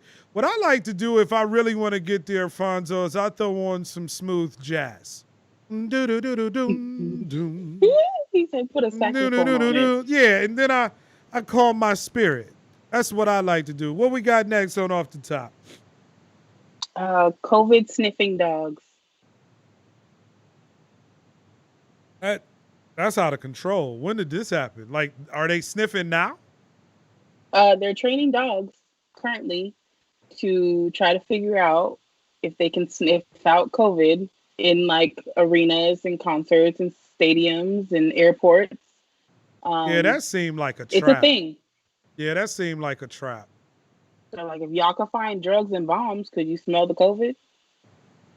All they gonna so they're smell working on me on training dogs. They gonna smell fat and grease. That's all I got for them. I ain't got nothing else. Can they train them to smell that too? Because then I'll be caught. But other than that, I for real, we sniffing out COVID now. What if it's wrong though? Like, and I'm not gonna lie. Sometimes I be thinking the test is wrong. You said, what if you just musty? Yeah. What if the dog think you got COVID, but in actuality you just musty? Man, y'all can miss me with that. I'm done with the COVID smelling 19 dogs. They gonna have to retire the dogs from like the COVID force. Yeah, what like, if they get crazy. sick? What if they spread the virus? What if they got it and they smell it on themselves? See, that's the bullshit. Next. How long does it last on the dog? Once they find one, like this is COVID. Ooh, that bitch got the COVID. Now does the dog have the COVID too? Does the dog start barking when it smells it? Like whoa, that shit going crazy. Like, I'm done. I do not want to take part in any of that. You might not have a choice when you go to the airport. Oh, see, I'm gonna have to drive. No lie. It's airport. All the shit. A lot of people in the chat. I'm so done. Zeus said, you better pull the old school coffee bean trick. No, I ain't got no COVID. I just got these coffee grounds. That's it. I keep coffee grounds in the pockets. You understand? He said Folgers. Y'all not gonna catch me. I'm gonna put the coffee grounds in my pocket. I'm not gonna get caught with the COVID at the airport. I'm gonna just slide right on through. Right. The dog is like, Italian roast. Moving on. Done. Yo. I'm done. Next one. Ready? Yeah, go ahead. Valentine's Day. Consumerism. Oh, I knew it. I knew it before I put it on there. I don't need a day out the year to be like, I fuck with you. I fuck with you every day. And I'm telling the ladies, if he don't get you no flowers randomly throughout the year, you can only get flowers because it's Valentine's Day. You only get cards because it's Valentine's Day. You only get chocolates because it's Valentine's Day. He ain't really fucking with you, mama. I remember sending flowers and she, I will never give. Oh, he ain't really messing with you the way he should be. You deserve all of that stuff anyway. Don't let them pump fake you out of your money by saying this is a holiday. Fellas, don't do nothing on Valentine's Day. Certified by the homie Kynard. Do it the day after Valentine's Day in protest. See what she say. You know what she gonna say? I know what she gonna say. What? She gonna say, oh, so I'm the side bitch, huh? You took your main bitch out on the actual day and you reserved the day before, the day after for me. That means you got multiple hoes? Is that what you're saying? Look, fellas, I'm lying. Don't do that. You gonna get You're going to get yourself in trouble if you don't celebrate. Don't do it. Don't I do it. think that Valentine's Day is a dope day if you're celebrating and you in love. Just take care of the person, but let it go both ways, ladies. Don't be selfish. Oh, excuse me. You know, buy him some. Get him some chocolates. You know what I'm saying? Because some of y'all selfish. Y'all got 18 different dudes buying y'all shit, and you won't buy one nigga one thing. So miss me with that, old dirty bird. But if you're a good woman, I appreciate you. Next. Dominatrixes. Nope. That's different. Couldn't be me.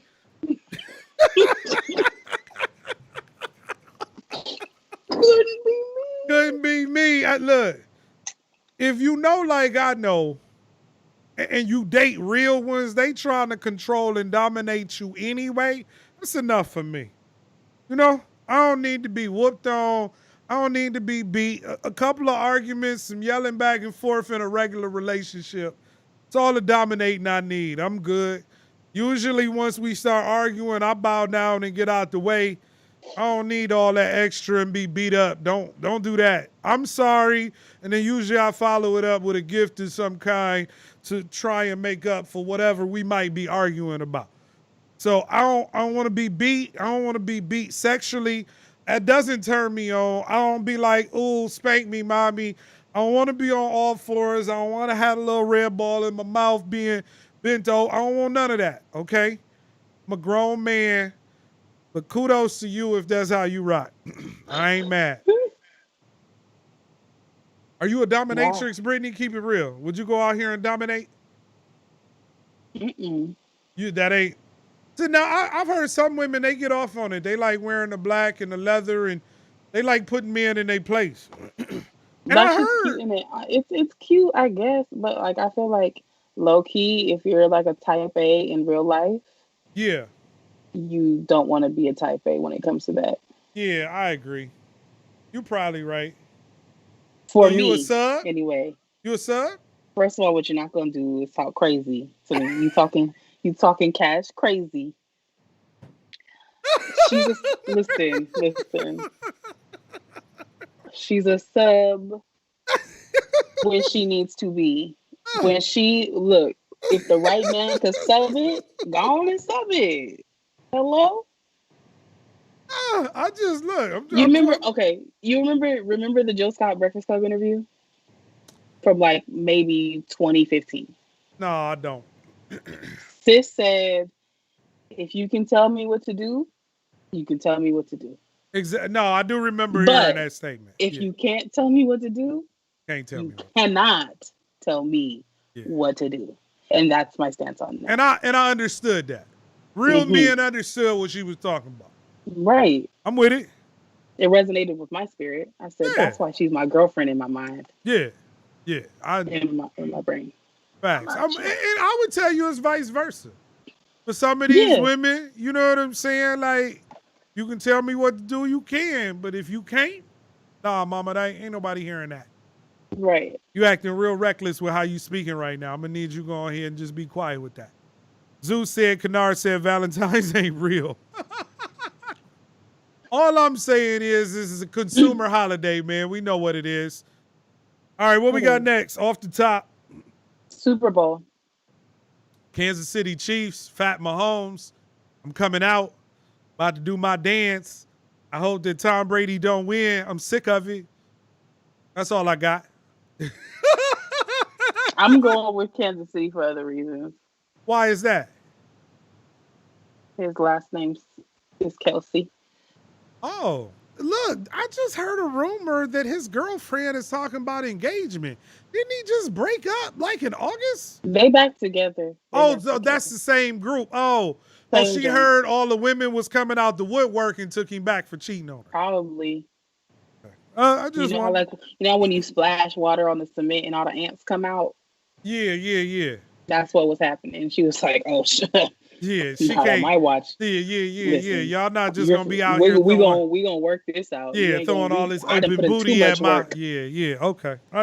Makes sense. Yeah. Because I didn't know it was her that they were back together. Yeah, they back. But yeah, I know that Kelsey, he runs deep in the black woman circles. What we got next? Run deep in anything. Like, okay. Lori Harvey. Wait, hold on. Can Travis Kelsey tell you what to do? Absolutely. Kidding. I hope. Listen. If he can, I am with it. If he can't, I'm gonna be upset. That's all I'm saying. I hope to God he can. Oh, that would be a dream. My God. Please, Travis, please, God, that if is you listening, funny to me. Please, Travis Kelsey, come through and ruin my life. Oh done. God, I pray. I'm done with you.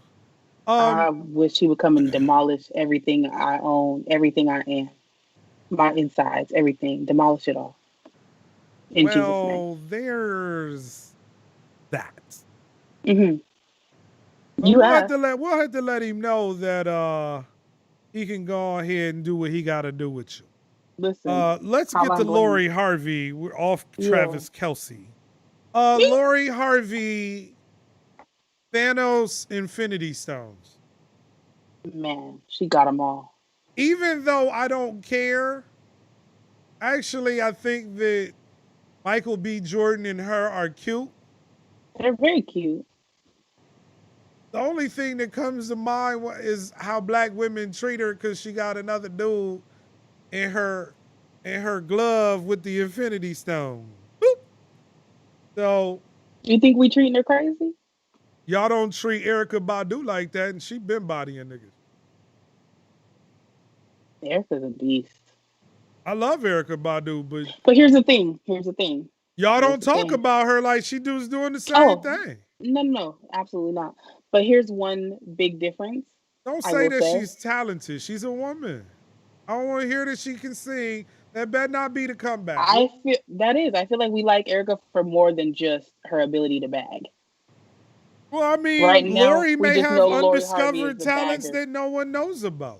Just because she doesn't show it as a music artist or outwardly for the public, but I'm not mad at Lori Harvey. There's a lot of women mad at Lori. I think they look good together. I would be a fly on the wall. I don't know about that. I don't want to be a fly on the wall. I mean, I don't care about all that, but I just want to see how it goes down. Shit. They look good together. They are a cute couple. I just don't know why y'all be wanting to make her out to be a hoe. That's what it really be feeling like the interwebs be wanting to do. I mean, when it comes down to it, she's just hoeing high profile when we just be out here hoeing for regular niggas. So we're mad at that, I guess. Really, is it hoeing? Is it hoeing? No, let's destigmatize casual sex. Normalize with random. You know what I'm saying? Like, is it really hoeing or is it just self-discovery? I hate you. I hate you so much. What we got next? Larry King. Man, legend. R.I.P.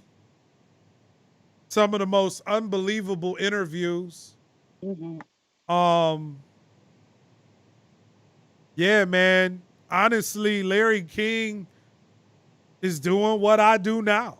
He was the originator of The Interview, and I mean, all of that was original podcast, getting on television, having conversations and bringing up his points on late night TV for many, many, many, many, many years. And so, yeah, man, R.I.P. to a legend.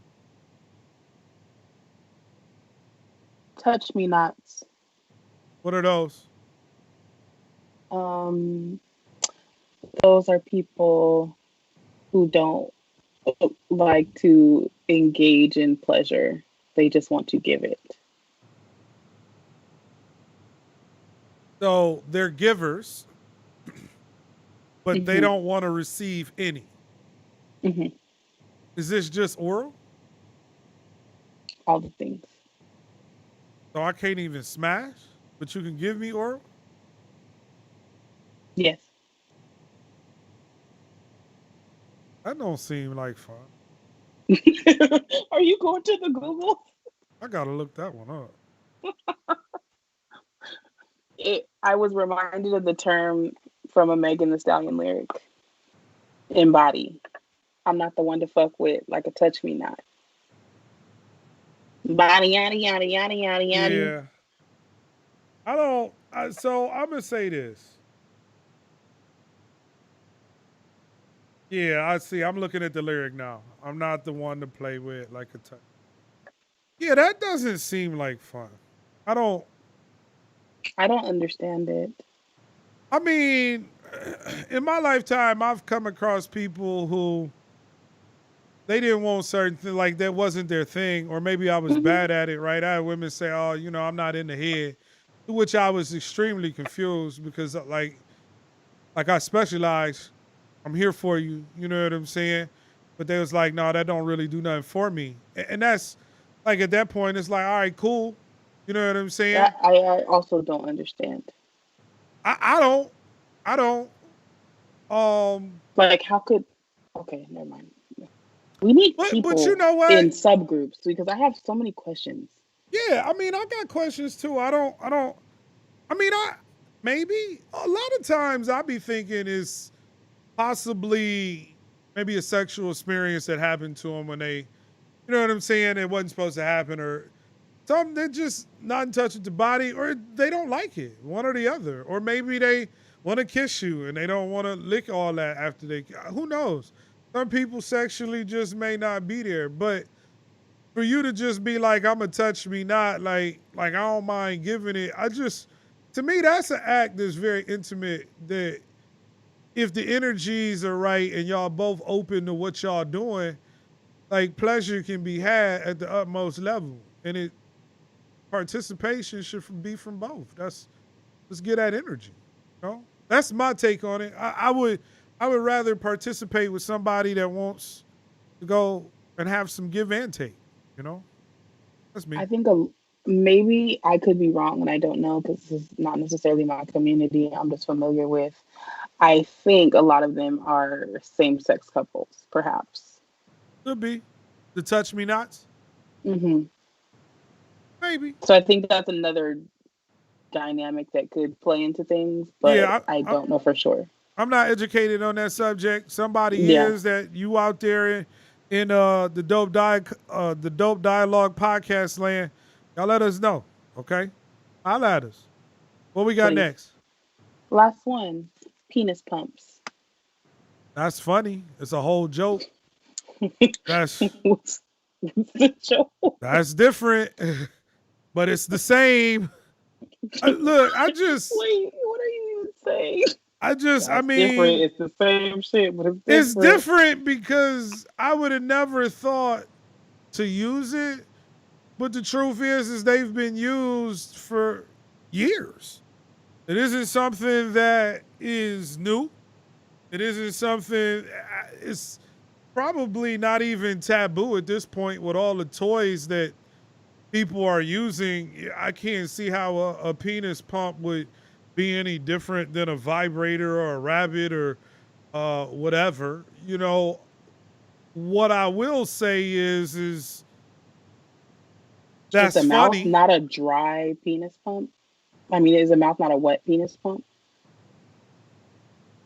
That's a good question. It's some women that don't like to give head though. I mean, listen, maybe that's why. I get it. Some people are really girthy and stuff. Oh. Never mind. It just depends on what your jaw do sometimes. What? Yeah, I mean, what your jaw do, how your gag reflexes set up. Yeah, I mean, a lot of it. There's variables. Yeah, I mean, look. But just be upfront. If you look at it and you like, oh yeah, I can't deep throat with that. Like, I'm with you. I understand. I don't. Yeah. Right, like I don't know how this is going to work. Right, yeah. Like I just want you to know I can't go all because I'll throw up. I've done it before. Yeah, I'm not trying to die today. Right, exactly. Now at that point, just have a conversation. But also, does that mean I just had the salmon and rice, and you don't want that experience? It was good going down. We don't want it to come back. It's respect, right? But the other side is, does that mean you had to go get a penis pump because you you can't get the little head that you want. I don't know. I don't know if it makes it bigger or not. I've never used one. I've never looked into one. I'm interested now. Maybe I should look. Do you want me to get you? I'll send you one from Amazon right now. Oh, yeah. Send me one. I'll take a look. You said send you one? Yeah, go ahead. I ain't got no problem with that. What happened to your video? Somebody called you. Tell them stop calling. People are so disrespectful. Tell them not until after 9:30 we started late.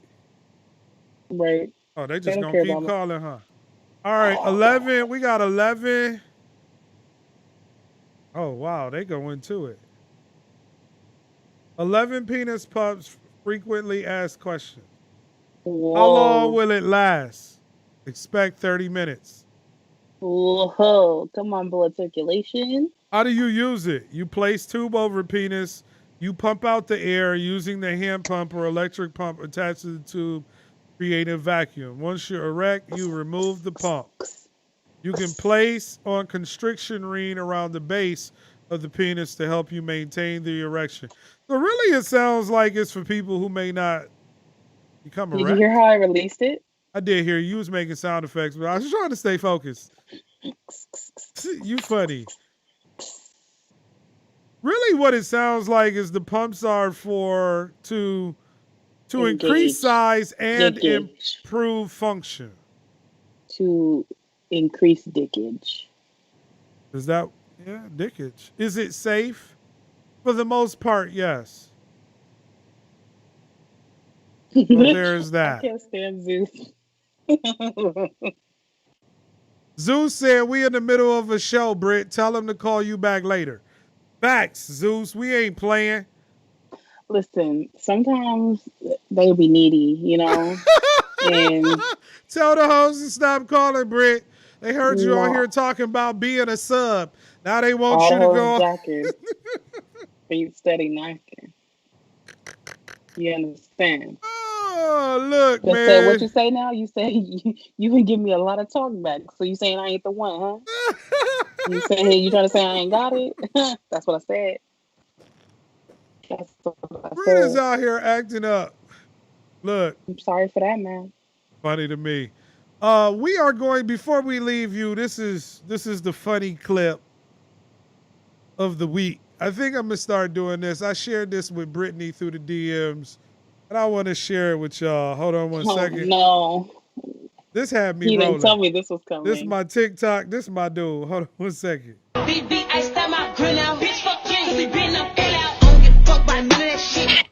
me drop this football on you then, nigga. What is you talking about? I'm trying to have a foot on that thing. Put that belly on that thing. Fuck is you talking about?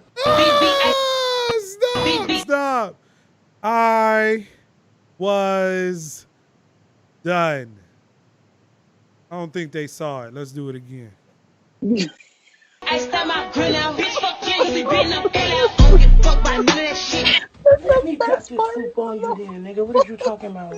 I'm trying to bounce on that thing. Put that belly on that thing. Fuck is you talking about? I start my grill. I want you to know that it didn't happen. Look. We're back. Okay. I ain't never seen this. Is the one. Oh God.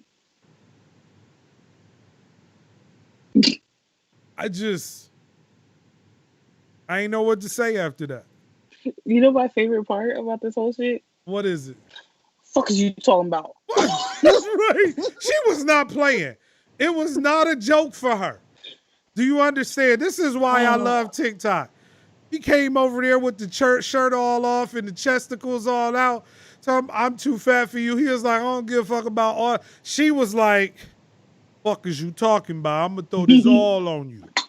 I'm going to ride that thing. Fuck is you talking about? It's the funny clip of the week. For the homie Britt. So aggressive. What'd you say? I said East Coast girls are so aggressive. So there's a dainty West Coast wildflower. Oh, we got a sighting from DC to God. DC to God said, wow. Fuck is you talking about? Fuck is you talking about? She was throwing that thing on him too. That thing was thanging. She was it was thumping. The thump. You know what I'm He saying? said, all this foop. You want this You foop? get this fupa. This foop is for you, baby. Yeah, man. Look, for the homie Britt, I am the homie Kynard. This is the Dope Dialogue Podcast. We thank y'all for tuning in tonight.